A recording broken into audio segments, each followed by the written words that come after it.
ये निराश्रित गोवंश समाजवादी पार्टी ने दिए और इसीलिए इन्होंने गायों को लावारिस छोड़ दिया था।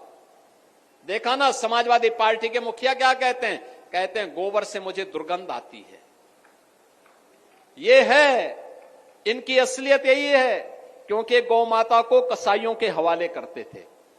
हमने कसाईयों को जब भेजा जहन्नुम की यात्रा में तो इनको परेशानी हुई। इनकी परेशानी तो वह है कि इनके मित्र कसाई सब चले गए जहन्नुम में। तो अब इन गोवंश को बचाने की चुनौती थी, तो आप ही की धरती के सपूत, आप ही के द्वारा चुने गए आंवला के विधायक ने 7,700 से अधिक निराश्रित गौ आश्रय स्थल खड़ा किए और आज वहां पर 14 लाख गोवंश की देखभाल स्वयं राज्य सरकार कर रही है और शेष हमने अन्नदाता किसानों को दिए हैं।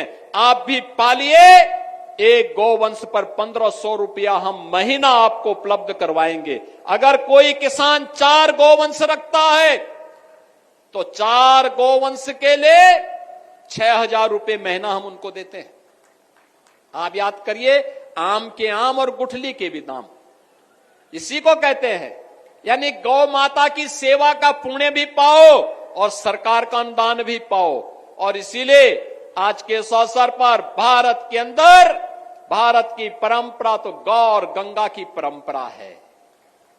हमने अगर गंगा माता की पूजा की है तो गंगा माता ने हमें एक नई पहचान दी है। नमामि गंगे परियोजना के कारण आज प्रयागराज महाकुंभ ने उत्तर प्रदेश को एक नई पहचान दी है। 66 करोड़ श्रद्धालु प्रयागराज में आया, भव्य और दिव्य कुंभ का दर्शन किया।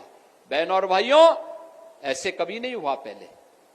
नमामि गंगे परियोजना के कारण मां गंगा की आराधना, अविरल और निर्मल गंगा की परिकल्पना को प्रधानमंत्री मोदी जी ने साकार किया।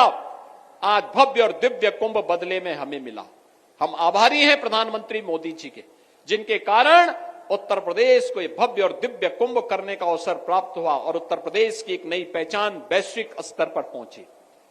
तो मां गंगा की पूजा का जो पुण्य प्राप्त हुआ, वही मां गौ माता की पूजा करने से प्राप्त होगा। तो इस समाजवादी पार्टी के लोग जो गौकसी करवाते थे, गौ तस्करों के साथ और कसाईयों के साथ जिनके संबंध थे, वे गौ माता की सेवा क्या करना चाहते हैं। तो उनके गौ माता के गोबर में तो दुर्गंध ही नजर आएगी।